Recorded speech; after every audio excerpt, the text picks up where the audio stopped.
In this guide, I'll demonstrate how to seamlessly transfer funds from SPayLater to your GCash account. Let's begin with the step-by-step process.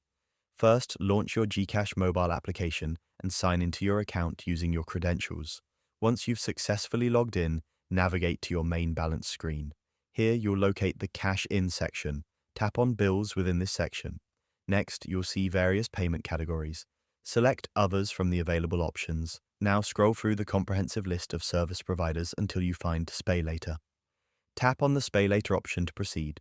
You'll now be prompted to enter your SPayLater account information. Input your account details carefully, followed by the specific amount you wish to transfer. After entering all required information, review your details thoroughly, then confirm the payment to initiate the transfer process.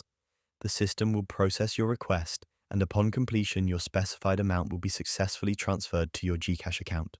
And that concludes our tutorial on transferring funds from SPayLater to GCash. If you found this guide valuable, please consider subscribing to our channel for more comprehensive technology tutorials and financial tips. Thank you for watching, and I'll see you in our next tutorial.